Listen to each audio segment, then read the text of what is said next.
ಕಳೆದ ಬಾರಿ ಸೀಮೋಲ್ಲಂಘನ ಮಾಡಿ ರಾಜಧಾನಿ ಬೆಂಗಳೂರಿಗೆ ತಲುಪಿದ ಕರಾವಳಿಯ ಕಂಬಳ ಈ ಬಾರಿ ಶಿವಮೊಗ್ಗಕ್ಕೂ ಲಗೇರಿಸಿದೆ. ಈ ಋತುವಿನ ಕಂಬಳದ ವೇಳಾಪಟ್ಟಿ ಸಿದ್ಧಪಡಿಸಲು ಶನಿವಾರ ಸಭೆ ಸೇರಿದ ಜಿಲ್ಲಾ ಕಂಬಳ ಸಮಿತಿ ಈ ನಿರ್ಧಾರ ಕೈಗೊಂಡಿದ್ದು, ಬೆಂಗಳೂರಿನಲ್ಲಿ ಮೊದಲ ಕಂಬಳ ಅಕ್ಟೋಬರ್ 26ರಂದು ಮತ್ತು ಕೊನೆಯ ಕಂಬಳವನ್ನು ಮುಂದಿನ ವರ್ಷದ ಏಪ್ರಿಲ್ 19ರಂದು ಶಿವಮೊಗ್ಗದಲ್ಲಿ ಆಯೋಜಿಸಲು ತೀರ್ಮಾನಿಸಿದೆ.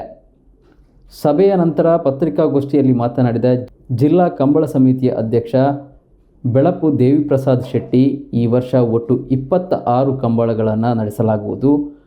ಮಂಗಳೂರಿನ ಪಿಳುಕುಳ ಕಂಬಳಕ್ಕೆ ಮತ್ತೆ ಚಾಲನೆ ನೀಡಲಾಗುವುದು ಎಂದರು. ಕಂಬಳಗಳು ಈಚೆಗೆ ಶಿಸ್ತುಬದ್ಧವಾಗಿ ನಡೆಯುತ್ತಿವೆ.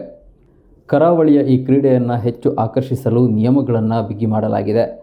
ಆಯಾ ಕಂಬಳ ಸಮಿತಿಗಳು ಕಡ್ಡಾಯವಾಗಿ ಪಾಲಿಸಬೇಕಾಗಿರುವ ನಿಯಮಗಳನ್ನು ಶೀಘ್ರದಲ್ಲೇ ಸಿದ್ಧಪಡಿಸಲಾಗುವುದು. ಕಂಬಳ ವಿಳಂಬವಾಗುವುದನ್ನು ತಡೆಯುವ ರೂಪುರೇಷೆಗೆ ಅದು ನೆರವಾಗಲಿದೆ ಎಂದು ಅವರು ಅಭಿಪ್ರಾಯಪಟ್ಟರು. ಪಿಲಿಕುಳದ ಕಂಬಳದಲ್ಲಿ ಪ್ರವಾಸೋದ್ಯಮಕ್ಕೆ ಒತ್ತು ನೀಡುವ ನಿಟ್ಟಿನಲ್ಲಿ ಆ ಕಂಬಳದ ಸಂದರ್ಭದಲ್ಲಿ 4 ದಿನ ತುಳುನಾಡ ವೈಭವ ಕಾರ್ಯಕ್ರಮ ನಡೆಯಲಿದೆ.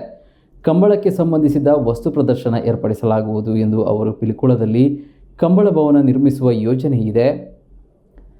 ಜಿಲ್ಲೆಯಲ್ಲಿ ನಡೆಯುವ 24 ಕಂಬಳಗಳಿಗೆ ತಲಾ 5 ಲಕ್ಷ ಅನುದಾನ ನೀಡುವಂತೆ ಸರ್ಕಾರವನ್ನು ಕೋರಲಾಗಿದೆ ಎಂದರು.